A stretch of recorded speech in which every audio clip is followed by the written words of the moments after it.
Good morning, my dear students. In the last session, we studied about components of government budget.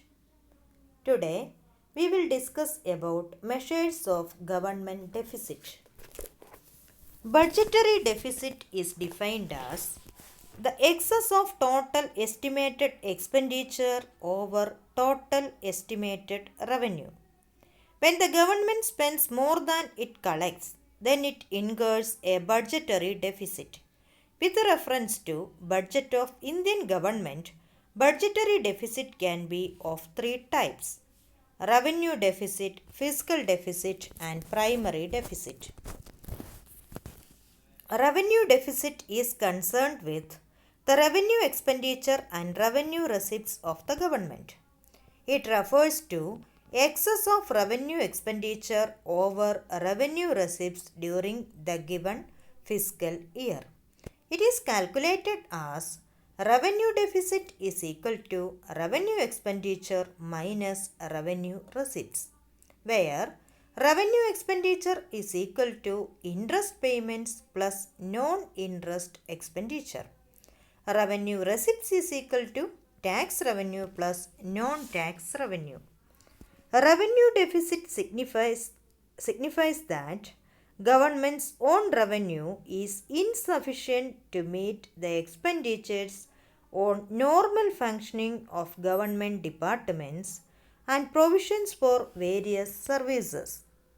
It indicates the inability of the government to meet its regular and recurring expenditure in the proposed budget. It implies that government is dissaving, that is, government is using up saving of other sectors of the economy to finance its consumption expenditure. It also implies that the government has to make up this deficit from capital receipts. A high revenue deficit gives a warning signal to the government to either curtail its expenditure or increases its revenue. Fiscal deficit. Fiscal deficit presents a more comprehensive view of budgetary imbalances. It is widely used as a budgetary tool for explaining and understanding the budgetary developments in India. It is defined as the sum of borrowings and other liabilities of the government.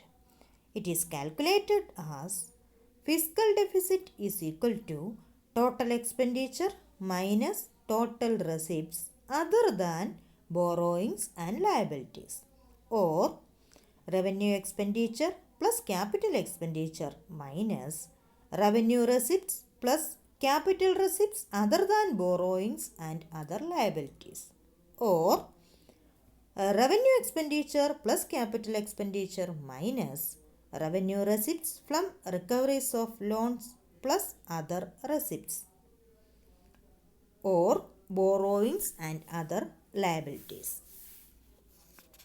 The extent of fiscal deficit is an indication of how far the government is spending beyond its means. Fiscal deficit indicates the total borrowing requirement of the government. Borrowing not only involve repayment of the principal amount but also require payment of interest. Interest payments increases the revenue expenditure, which leads to a revenue deficit. Government mainly borrows from Reserve Bank of India to meet its fiscal deficit. RBI prints new currency to meet the deficit requirements. It increases the money supply in the economy and creates inflationary pressure. Borrowing increases the financial burden for future generations. It adversely affects the future growth and development prospects of the country. Primary deficit. It is defined as the fiscal deficit reduced by interest payments. It indicates primary deficit is equal to fiscal deficit minus interest payments. It indicates How much of the government borrowings are going to meet expenses other than the interest payments? A low or zero primary deficit indicates that interest commitments have forced the government to borrow. In India, interest payments have considerably increased in the recent years. High interest payments on past borrowings have greatly increased the fiscal deficit. To reduce the fiscal deficit, interest payments should be reduced through repayment of loans as early as possible. Measures to correct deficit. Monetary expansion or deficit financing. It means the government can print currency notes to the extent of the deficit. Borrowing from the public. The government may take loans from the general public by issuing bonds of various types. Disinvestment. The government may choose to sell its existing shares in public sector enterprises. This is called disinvestment. Lowering government expenditure. Government should take all the necessary steps to reduce non-developmental expenditure. Raising government revenue. Government should take steps to restore balance between indirect and direct taxes. There is a scope to have wider coverage in indirect taxes. Thank you.